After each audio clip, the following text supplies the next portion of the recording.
All this is the self, and the self alone is.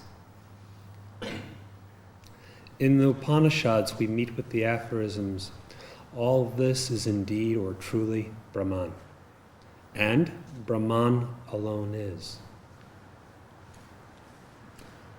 The statements mean the same. If you comprehend the significance with interior self-knowledge, then indeed you know reality, and you yourself are what you know. If they are not fully comprehensible by direct interior experience, then you ought to come to know what that significance is, so that in no way you dwell in an illusion, in a dream, but you are awake in pure knowledge to the absolute reality. In this lies silent bliss and perpetual peace, the great perfection, the great fullness.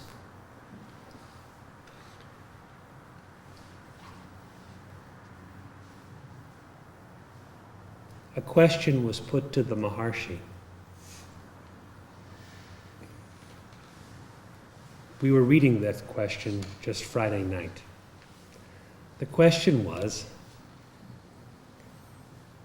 it is said that the seer and the seen are one and the same. It is also said that the seen is entirely unreal. Now, how can the seen be entirely unreal and the seer, who is supposed to be the supreme self, and the seer and the seen be one? That would make the real and the unreal one. So how can it be? The Maharshi's aphoristic reply was like this.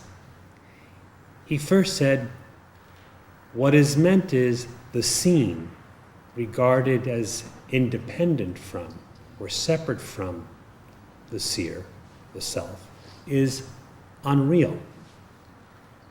But he didn't stop there. He then said, the seen is identical with the seer. But he didn't stop there. Then he said, there's no seer and no seen, only the self. And finally he said, the seen regarded as the self is real, in that order.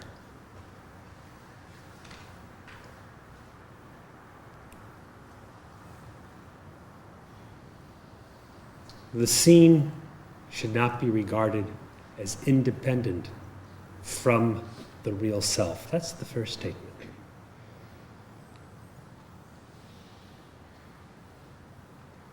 The emphasis is upon the reality of the self, the substrate.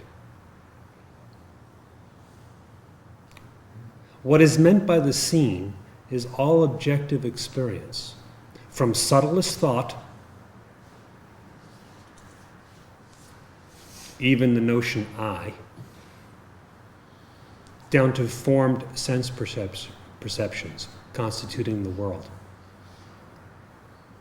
All of that is meant when it is said the seen. The seen is not independent from the seer or the self. It should not be regarded as something separate.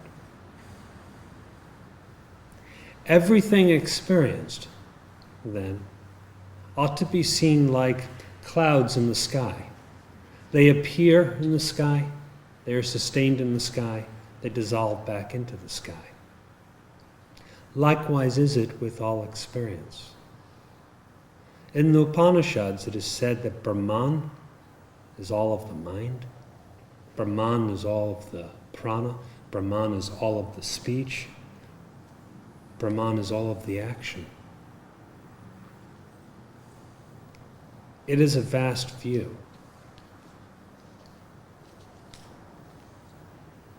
What is meant by that description? Starting from gross to subtle, outer to inner.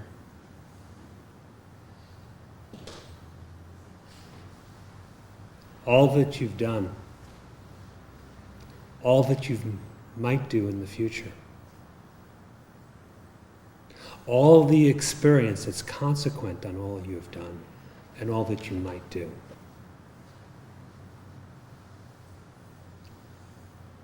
All that has been done by your body and by the bodies of all others, everywhere, at all time. All that activity, all that potential activity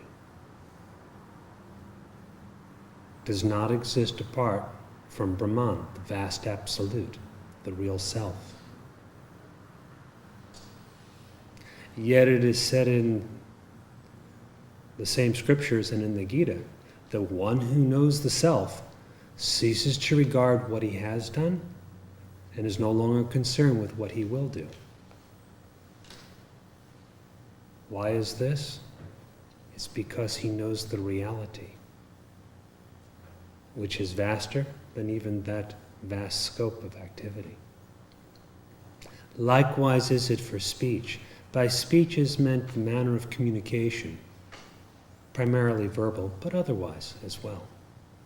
Consider all the experience that such gives rise to. What you say, what others have said, what others will say, what you will say. The experiences that are brought about by things said and heard. Apparently outer experiences and inner experiences. Consider that for all beings throughout all time. None of that has an existence independent from Brahman or the self. The self or Brahman is all that. But not just that. Likewise with the mind.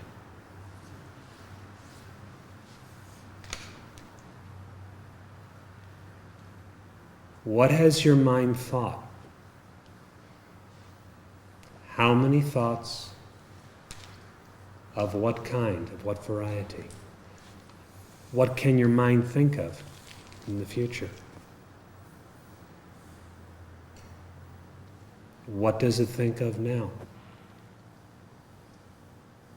Consider again that past, present, and future are also just thoughts in the mind.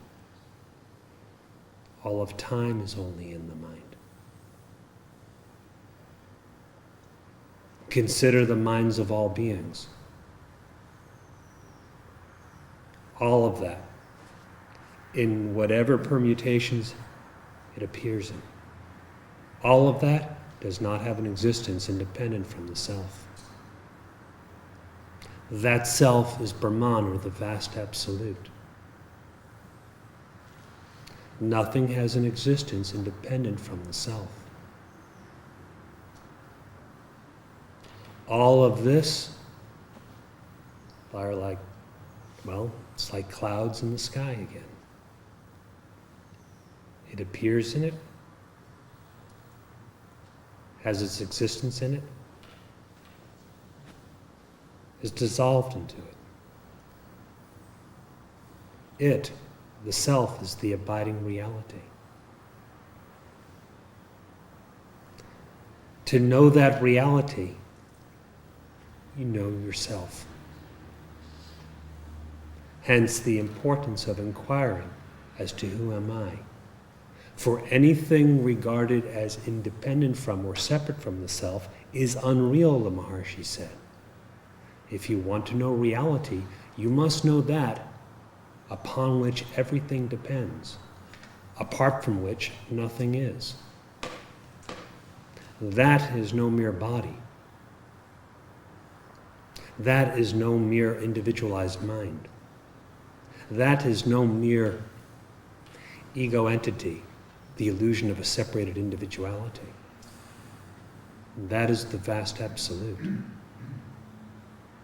So inquire. If you inquire, you look into the seer of all that is seen.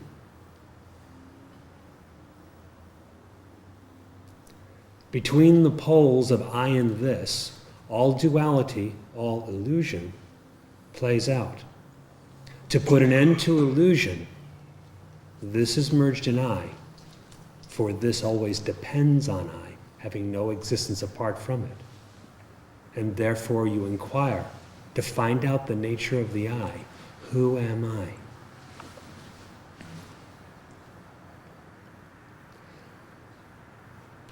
The seen is only the seer. According to the definition of the seer, so the seen appears. Whatever you regard as the self will determine what you regard as reality. If the seer is endowed with form, the seen will have form. But if the seer be formless, what then is seen? If the seer has form, the seer has boundary or definition. And the seen correspondingly has definition, the forms of multiplicity, whether they be mental or sensory.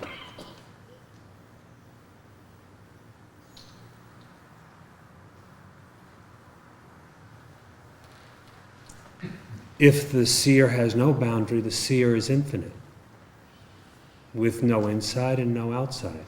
What then is seen? Therefore, to determine reality, know the seer. Inquire as to who am I?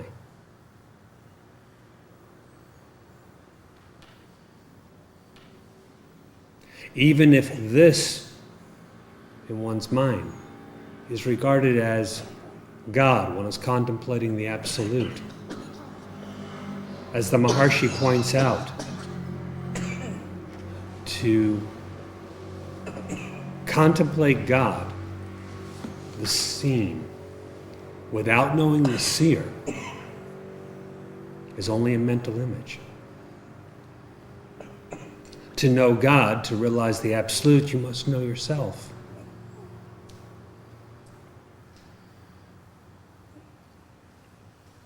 The seen is only the seer. One I appears as all this.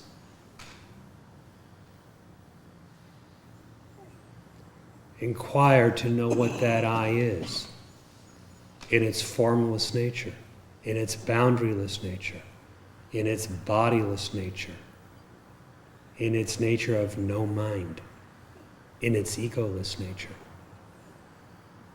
The seer is yourself. Do not regard the seen as yourself. Know the seer. Whatever be the conception of yourself, however be the misidentification,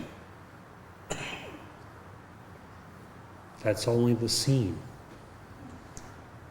which has no real existence, because the seen is actually only the seer. There is then no seen. Who is the seer? Inquire within yourself. Who am I?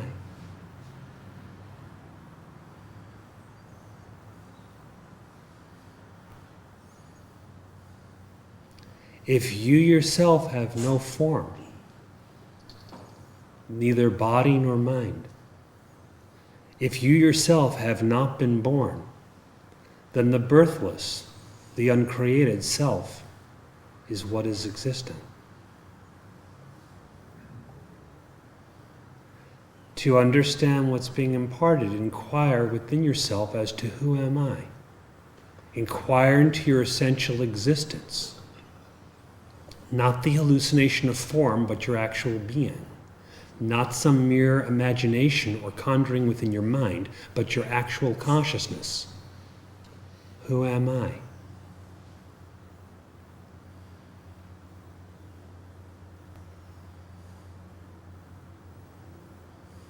Being is. And being is unchanging existence. The characteristic or nature of reality is that it is invariable. It is the same in the beginning, the middle, the end, before the beginning, after the end. It is timelessly so. Regard that alone as yourself, as your existence, which is unborn, imperishable, ever the same. That is formless, conditionless, with no phase, undergoing no modification. It is the locationless, the spaceless, the timeless.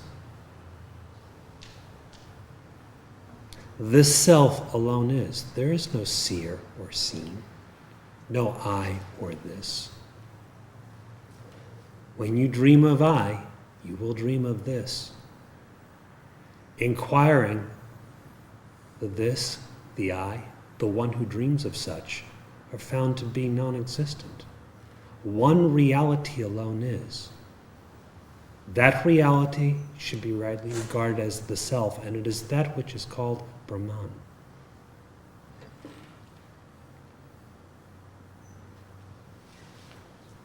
So when it is said, all this is Brahman, all this is the self, and the self alone is, Brahman alone is, the meaning is identical. The final statement made by the Maharshi is, the seen, regarded as the self, is real.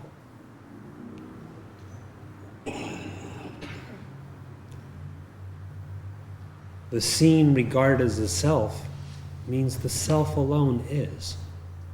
Brahman alone is. The final statement is not a return to duality, a belief in objective appearances, which are but dreams or imaginings within the mind. The final statement is identical to saying all this is Brahman. All this is the self.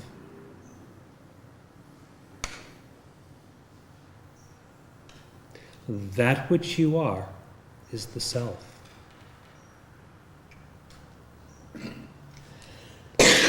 That which you imagine yourself to be is an illusion.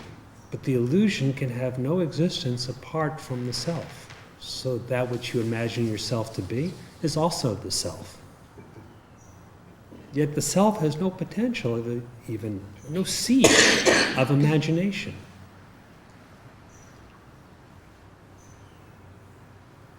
All this is the self.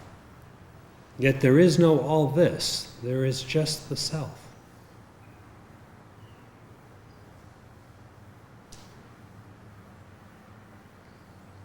To comprehend the significance of this by direct experience within yourself, enter into self-knowledge, inquiring into the I.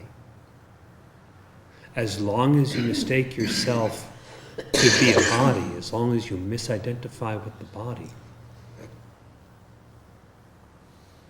there will be this, the world of experience, and I. But are you the body?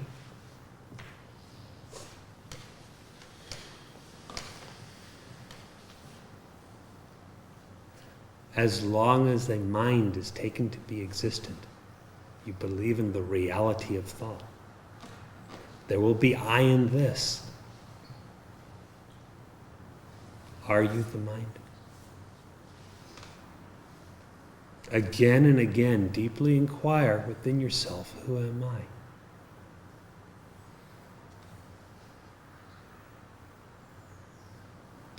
By such inquiry, ignorance vanishes, ignorance being only misidentification. The one who is ignorant, being unreal, he also vanishes.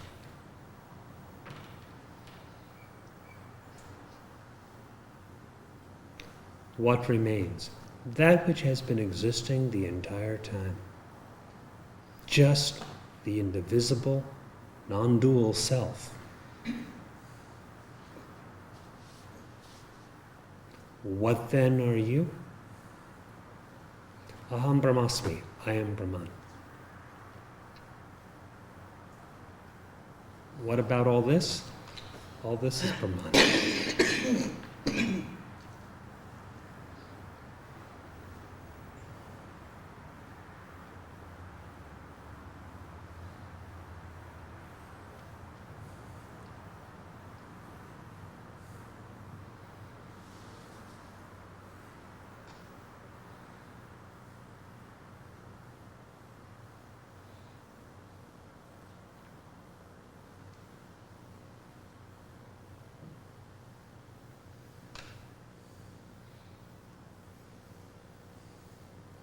If you have a question at any point this morning, or you wish to speak about your own experience in order to more deeply know yourself, at any point, feel free to speak.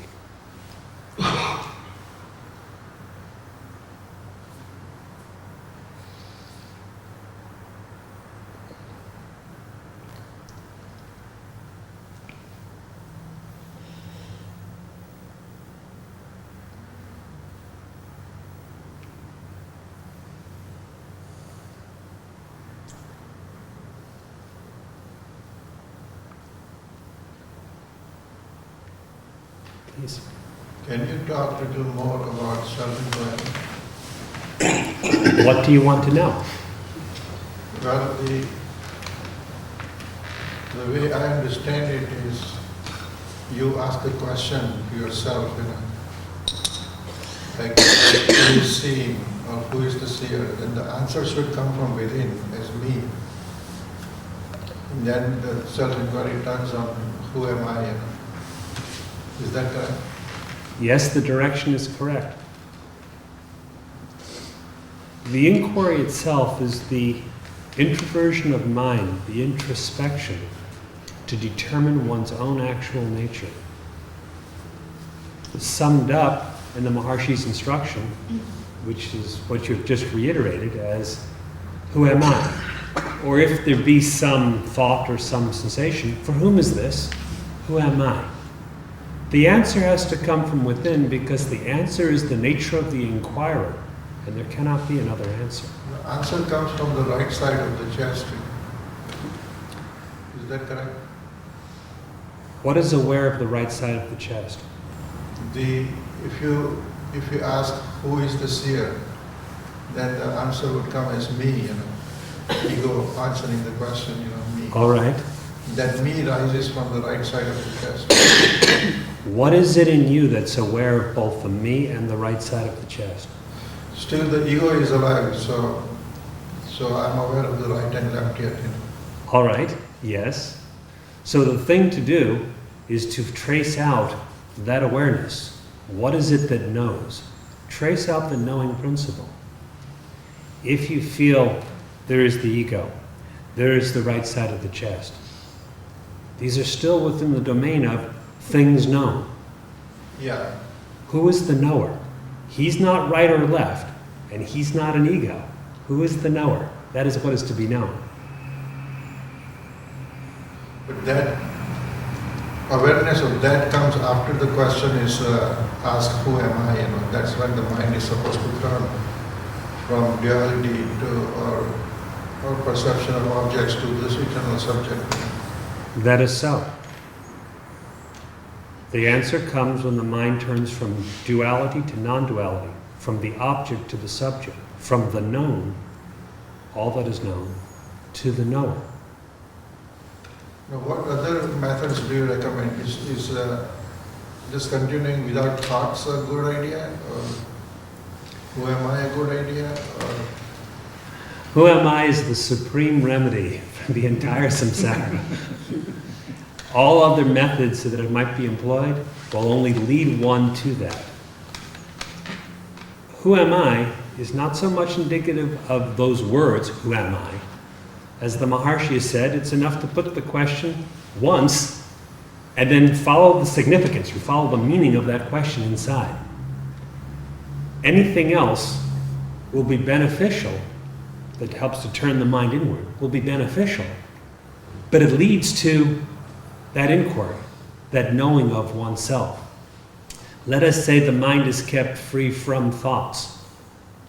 The question will arise, what is it that remains? Who is it that knows the absence of thoughts?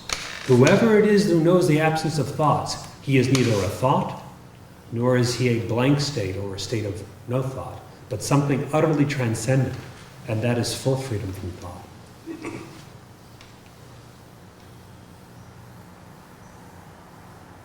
thanks.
what do you have, asking some questions since nobody's asking it, what the mudras, that when I do self-inquiry, I get mudras, and what is the significance of that? Mudras mean something. What is the meaning of the mudras? Yeah, I don't know what, there are the mudras that I get, but I don't know what the meaning is. The significance of all the mudras, just like the significance of all mantras, should be traced back to their origin. What is that great origin? That origin, the source of all, should be known as oneself, and no other identity should be taken up on the part of the meditator. So inquire, who am I? Whatever comes in the course of such practice, if it comes, it will go. If it appears, it disappears. Maharshi says that, Sri Bhagavan says that if it rises, it will set. What you're in quest of is something that does not rise and set, does not appear or disappear, does not manifest, but is always real. It is there even before you inquire, who am I? But the inquiry reveals it. It allows it to be self-revealed. It shines in its own light.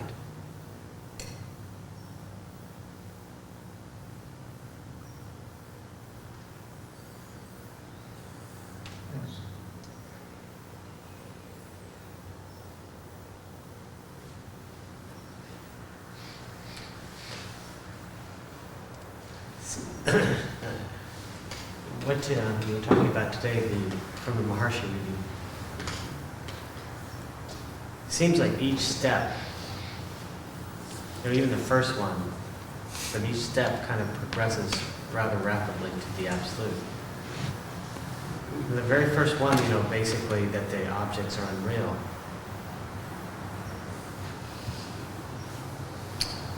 It seems like each one drives the mind deeper and deeper until you reach the absolute. Is that in a meditation? Is that sort of like, as you're inquiring into the self, you kind of keep progressing and taking your meditation more absolute? Or? The instruction of the Maharshi is both progressive demonstration of how you might go in meditation or in a series of meditations. It's simultaneously just statements of reality as it is. So there is nothing that exists other than the self.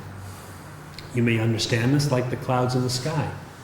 Or the scene is no different than the seer. It's like gold making up various ornaments. The gold has no existence whatsoever. Not only is it not outside of or apart from, it has no existence but the gold. Gold is being misperceived as a ring, as a bracelet, as a necklace or whatever. Then again, no eye has ever been born, nor has there been a creation. Thinking that there is like imagining a snake where there's only a rope. The rope alone is real. The snake never is. The reality ever is. The unreal has never come to be. This is the discernment of reality by the wise. All this is only just that. It's a reiteration of the same. You may take it as progressive in practice, as progressive within one particular meditation, or just statements of fact.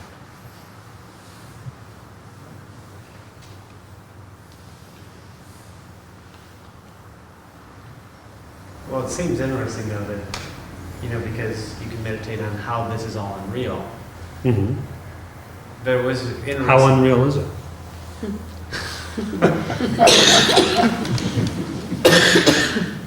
I think what is said is that when something is seen as names and forms, it's unreal, but something when seen as self is real. This also has been included in what the Maharshi has said. Then again, he says there's no question of seer or seen. There's just the one self, which alone exists eternally.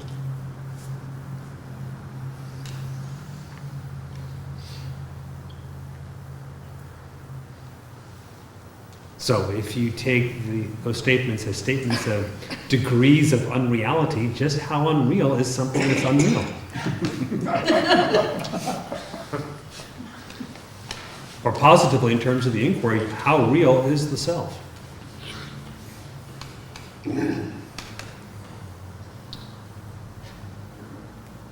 Again, how non-dual is it?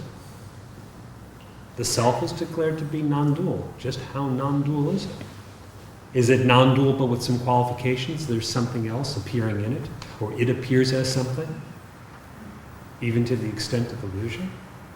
Or is it purely non-dual, one without a second? If it is one without a second, where do you fit in? If you are this, an object, then all that has already been dispensed with. If you are not an object, who are you? Either way, you can't get away from the self.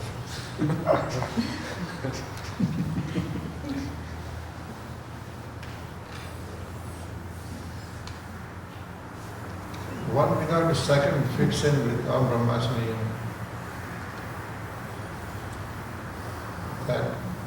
That's the definition of the whole thing. That pretty much makes this philosophy very distinct.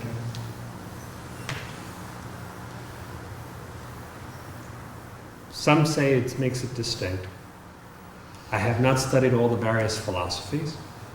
I've simply followed the instruction of the Maharshi and seen how true it is. Anything else is unreal. It could be said to be a unique teaching. But it's unique because the teaching is the actual knowledge of reality, which is itself one without a second. I suppose that's why Shankara said not only is duality unreal, but the dualists are also unreal. And the non-dualists have no quarrel with the dualists because the dualists don't exist. And the non-dualists are only that Brahman, and that alone is real.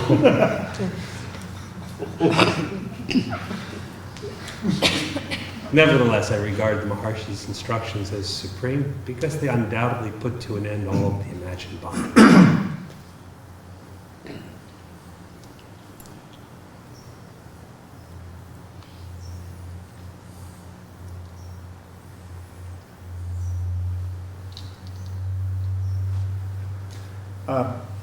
I could follow the inward progression of what you were talking about this morning. And it all just logically just sort of dissolves back into the self. But then the outward, what appears to me to be the outward look of that to the self, all that is seen is Brahman. When I hear the word seen, then I hear seer, and then I hear duality, and then it doesn't make sense anymore. So I was kind of sitting here going, well, it's probably because I'm trying to figure it out through the level of the mind, and the mind just doesn't, it's not going to get that. So probably don't try to worry about that and just do the inquiry, and eventually that'll resolve itself. Is that the... That you find what is presented as the teaching reasonable and you can follow it along is a good thing. The actual practice is the inquiry. The explanations are like, the verbal explanations are the grandchildren or great-grandchildren of the original truth. Truth itself is silent. It is reality as it is, just the self. Some question is there, some expression is given. The expression can be said to be first subtle in thought, then in word.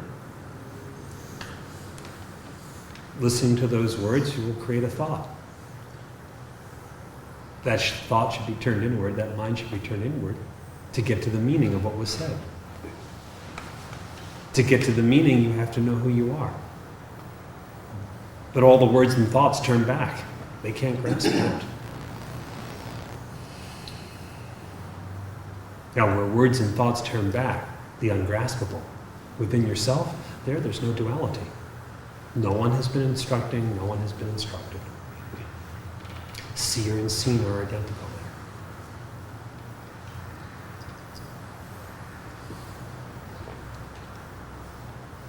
So the practice is to inquire.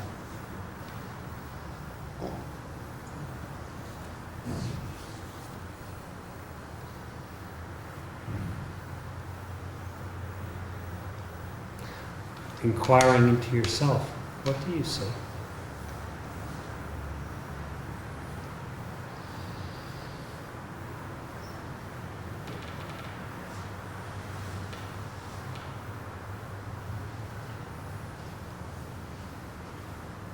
Actually, when I'm really inquiring, I don't see anything. There are times when you're not really inquiring? I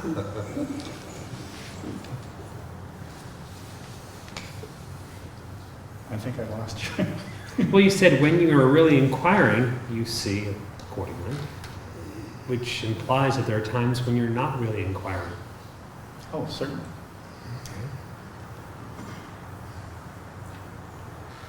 For whom or both? There are two states there, the extroverted and the introverted state.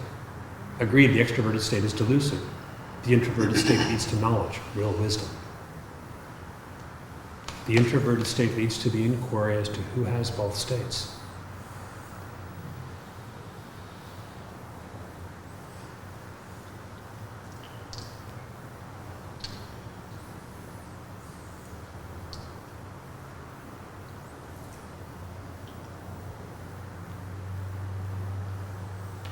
You see, we're not talking about a topic, we're talking about you.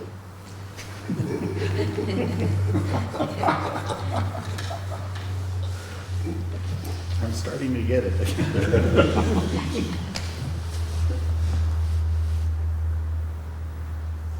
Go on inquiring, applying what you hear, what you read, to your own experience of yourself.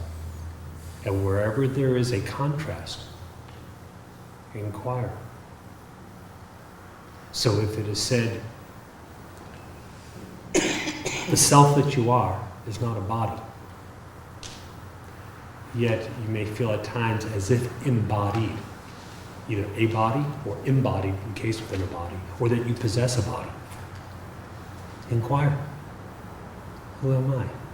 And rid yourself of the body misidentification entirely.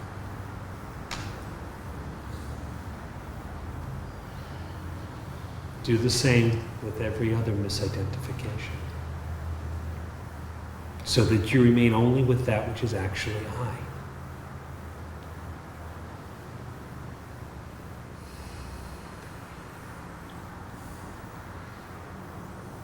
I think I see that often when I'm inquiring, I'm not really inquiring into I, it's really kind of a conceptual thing. Are you a concept? No. What are you inquiring into now? Well, I'm inquiring into why do I consider myself a concept when I know that I'm not a concept? Okay, who's the one who considers? You've spelled out the problem very nicely. Now, who is the one who considers? Turn your mind inward. Who's the one who considers? Well, I'm the one who considers. Who is that I? What is your nature?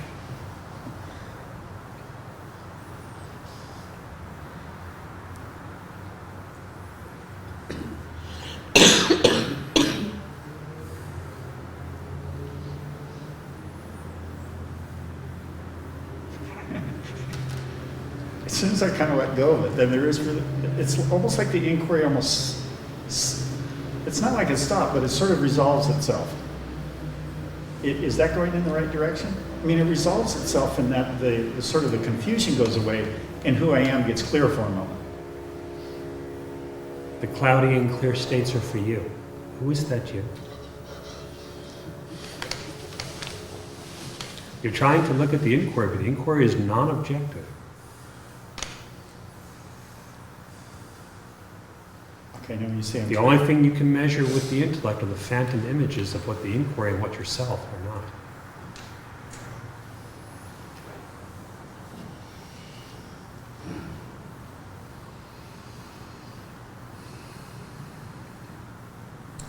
That's why I said it's not an objective study.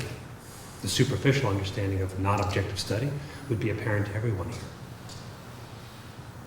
Deeper still, what do I mean when I say non-objective? Turn your mind inward.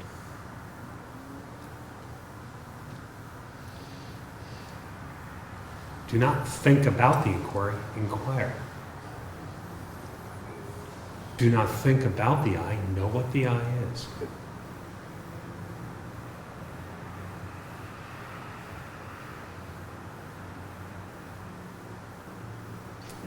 It's the times I feel like he's just clueless what to. I mean, Clueless is a good state.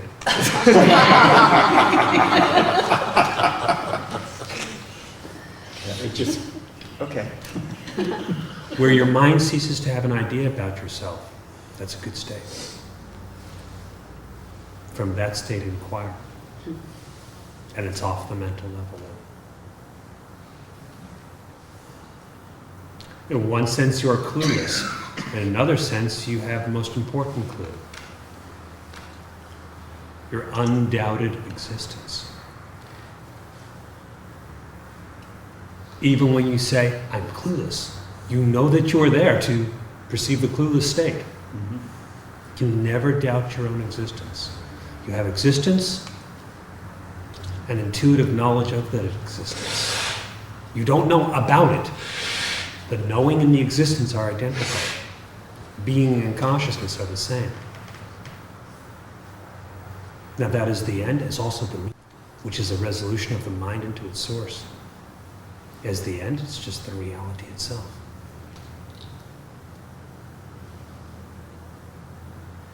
So when you really inquire,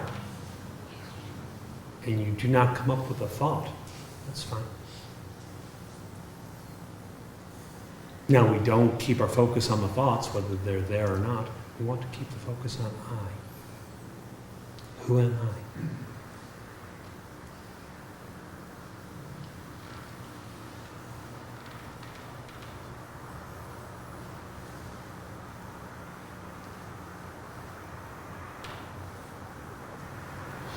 Is self-realization a result of personal effort or it is of grace?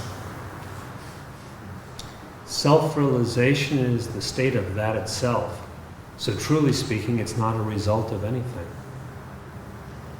As for the division between self-effort and grace, no such division actually exists. We may say all self-effort is by grace, or we may say that by self-effort one finds oneself in a state of grace. Either way. That it does not belong to the ego, hence it is said is by grace. That an indolent approach or a we'll just wait and see what happens approach is not efficacious for self-realization. Self-effort is also emphasized. But I think Ultimately, they're the same power. Ramana Maharshi somewhere says that it is the result of grace. Because the ego has no part in it. Because all the things he went through, like leaving his home and everything, wasn't his personal effort. No, of course not. There was no person there. After the initial death experience, as he calls it, the realization was quite firm. There was no one there to do anything. Everything was complete. Onlookers may say, he went here, he did this, etc. His experience, just the self. That alone. Always.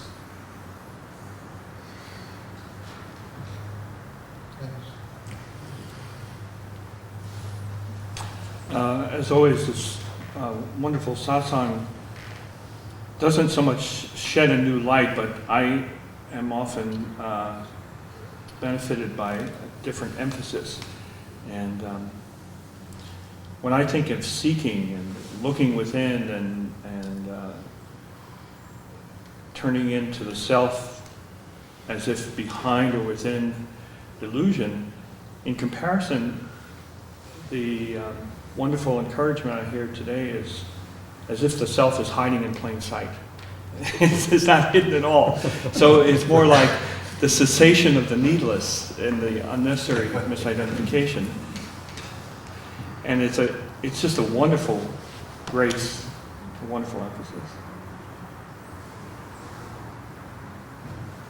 And I also get the sense of, I often wonder, how does the sage shine so? And more than even, I think before I see, it's by the absence of that needless that the sage is naturally shining as a reality. Not by doing anything, but just by not doing. Yes, the self is self-effulgent and never does anything.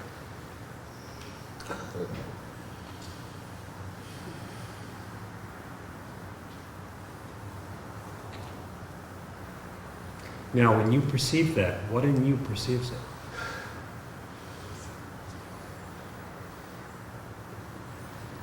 Well, there's a wonderful sense of deepening connection, and I just want it to be deeper and deeper.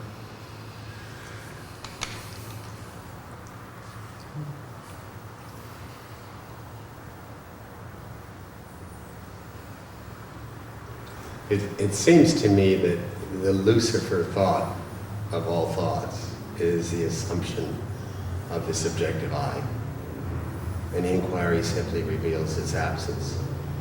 With the arising of the I, all else comes about, and with the investigation into that assumption by means of inquiry, it's seen that it can't be found.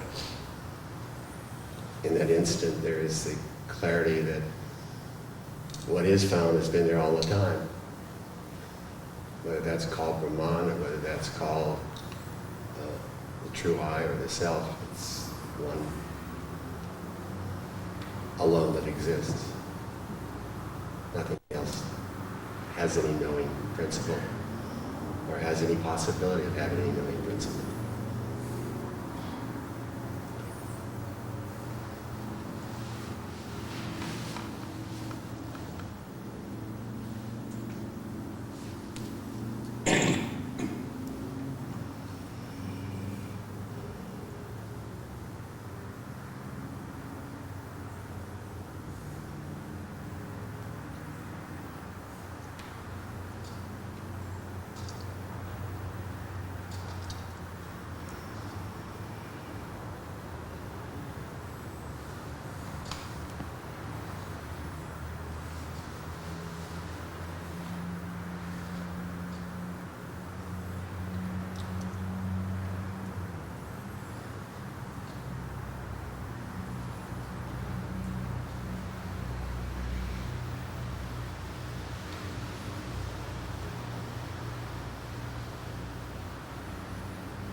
when you asked me the question, is this real? And it was kind of interesting because I was taking it to be real, even though, and it kind of was interesting because I noticed it's sort of like an honesty when you ask me that. And that was kind of cool because I was just kind of thinking about, wow, if I could somehow do that directly, all the time. I mean, or like the Maharshi, I was thinking about the Maharshi's meditation. It was probably a similar way that he was looking just directly at what was really happening. What prevents me from doing that all the time? What prevents you from doing that all the time?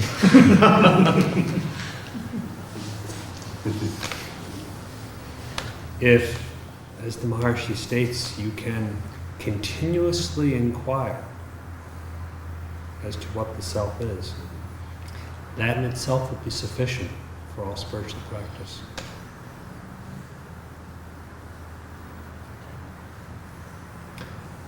As for the Maharshi's realization within that short time span, while it may not be an example of on a phenomenal level of how everyone else practices, it is a wondrous example of how self-evident the reality is. And as he has mentioned, we think there is something obstructing our reality, but there's nothing obstructing that reality. The unreal is not. The real always is. The real cannot be in a state of ignorance. The absolute self does not become ignorant, and there's no second one who does. Truth is very honest. It's honest outwardly, it's honest inwardly. Those who abide in truth are honest outwardly and inwardly. It is a kind of honesty, you could say. Directly stating, not so much in words, but within yourself, as to what actually is your experience. No longer relying on suppositions, which are illusions. From the false assumption of an I, the start of all illusion, to everything that I manifests as. What is the actual experience? The discrimination like this starts with your actual experience, unfailing, of when are you happy, when are you not. No one can fool you about that. You can't fool yourself about that. You know when you're happy, you know when you're not. So that is initially given.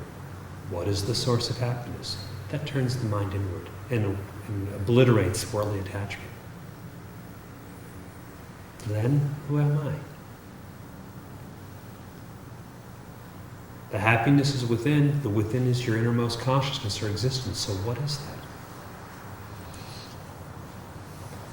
The natural luminosity of the consciousness itself manifests as the discrimination. The immovability of being itself manifests as the steadiness of the knowledge gained by inquiry. It itself manifests as the steadiness or undaunted persevering quality to the inquiry. We can describe it in this way. Pete, can you repeat that though? I didn't get that. Which part? Part of who Steadiness. am I? Or How does, I think you're the steadiness part.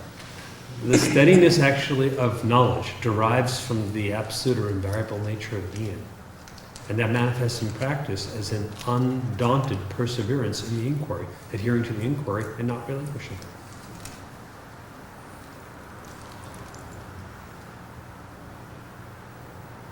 So yes, you can say it's being completely honest with oneself, examining your experience, your existence, and doing so thoroughly and completely.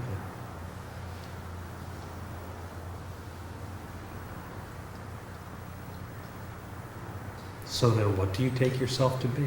Who am I?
had an experience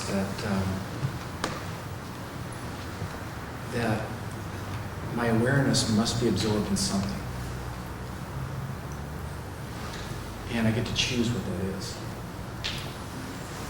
It's as if I have a garden hose that's on full blast, and I'm either pouring it into the garden or kind of going to sleep and pouring it into the car or the living room.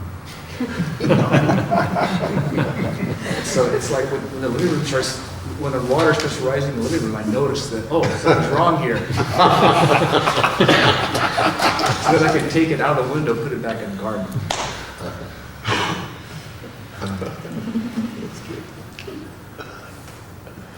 That seems to be the way it works. Yes, in the sense that you can direct your mind Yeah, in ways that lead to more confusion, that's right. even to the absurd, Yeah. as you well stated by analogy, or you can use your mind wisely, turning it inward. The key that I notice, though, is that by its very nature, it must be absorbed in something. Yes, the mind must be given something to which to point. Yes. If we are extroverted, we give it something objective. If we're introverted, we give it something non-objective. But then the mind itself loses its form. It seems to become whatever it considers. Whatever it meditates upon, that it becomes. If it meditates upon an object, it becomes the object. If it meditates upon the non-objective, its own source, it ceases to be a mind. Clear. So, as a mind, the attention, which you're calling awareness, can be given to outward, inward, ignorant, wise, the garden, the living room. If it turns inward, it loses its form. All that will remain of it is an invariable consciousness which cannot be directed, which has no one to direct it, but just is. We can say that that consciousness, plus the supposition that ideas or thoughts are existent, manifests as the mind. Once that happens, it's incumbent upon you to turn it back inward, to dissolve its own form. If you turn it outward, the garden hose will go to the living room will go to the car will go, and there's no end in sight. Every time you turn it inward, every time you water that garden, you get happier. That's right.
संनिहितं गुहाचरं नाम महत्पदम् अत्रैतत् समर्पितम् एतत् प्राणनिमिषच्च यदेतत् जानद सदसद्वरेण्यं परं विज्ञानाद्यद्वरिष्ठं प्रजानाम्.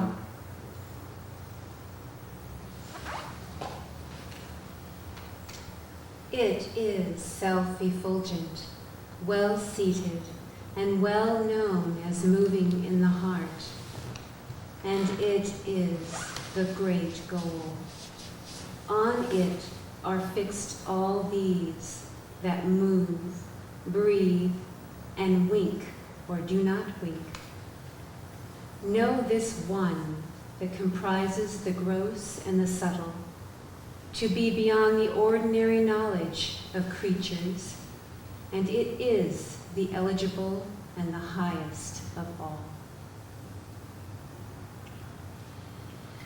Yad Ajjitam Yad Anubhyo Anucha Yasmin Loka Nihita Lokinascha Tadedaksharam Brahma Sattanastadu Vanmanaha Tadedat Satyam Tadamrudam Tadvedavyam Somya Vidhi.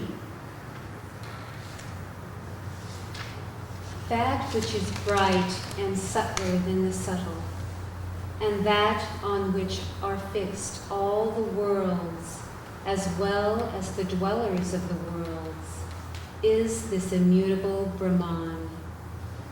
It is this vital force. It, again, is speech and mind. This entity that is such is true. It is immortal. It is to be penetrated. O good-looking one, shoot at it. Anugrihitopanishadam mahastram sharam vyupasanishtam samhayita ayamyatat bhavakatena cetasa laksham dadeva sharam somya vidhi. Taking hold of the bow that is the great weapon familiar in the Upanishads, one should fix on it an arrow sharpened with meditation, drawing the string with a mind absorbed in its thought. Hit, O good-looking one, that very target that is the immutable. Pranabo dhanusharo hyatma brahma tallakshamujjade apramattena vedhavyam sharatattanmayo bhaved. Om is the bow, the soul is the arrow, and Brahman is called its target. It is to be hit by an unerring man. One should become one with it, just like an arrow. Yasmin yauhu prathivi cha antariksham otam manaha saha praneshcha sarvaihi tamevaikam janata atmanamanya vacho vimunjatam amritasesha setuhu. Know that self alone, that is one without a second, on which are strung heaven, the earth, and the interspace, the mind and the vital forces together with all the other organs, and give up all other talks. This is the bridge leading to immortality. Ara iba radhanabhau samhata yatra nadyaha sa esho tasharade bahuta jayamanaha omityevam dhyayata atmanam swastivaha paraya tamasah parastat.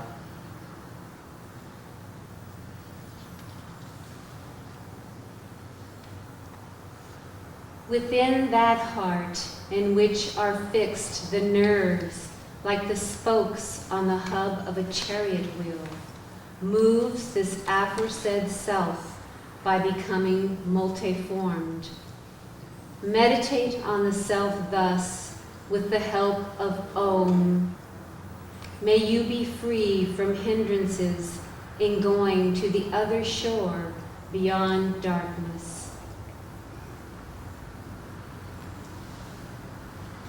Sarvajna sarvavida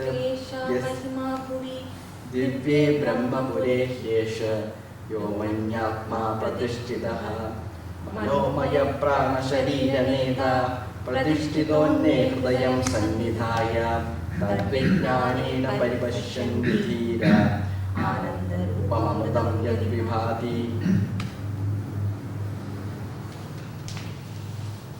That self which is omniscient in general and all-knowing in detail, and who has such glory in this world, that self, which is of this kind, is seated in the space within the luminous city of Brahman. It is conditioned by the mind. It is the carrier of the vital forces and the body. It is seated in food by placing the intellect in the cavity of the heart. The discriminating people realize through their knowledge the self as existing in its fullness on all sides, the self that shines surpassingly and blissfulness and immortality.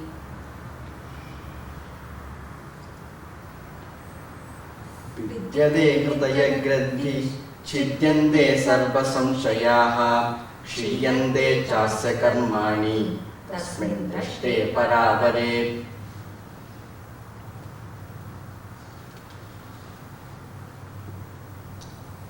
When that self, which is both high and low, is realized, the knot of the heart gets untied. All doubts become solved, and all one's actions or karmas become dissipated. Hiranmaye pare koshe virajam brahma nishkalam tajjubram jodusham jodi pavito viduho.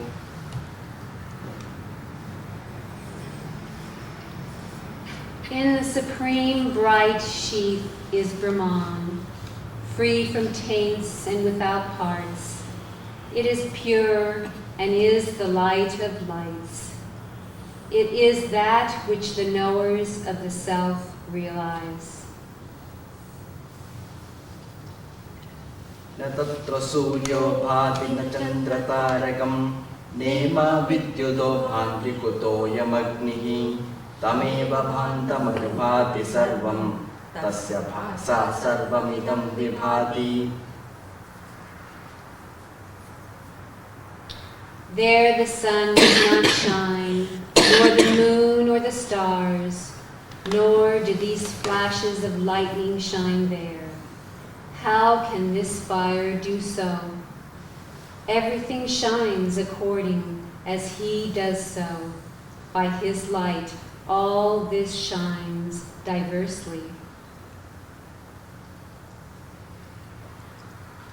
Brahma vedam amritam purastad brahma paschad brahma dakshinadaschottarena ataschotvam cha prasadam brahma vedam vishwamidam varishtam.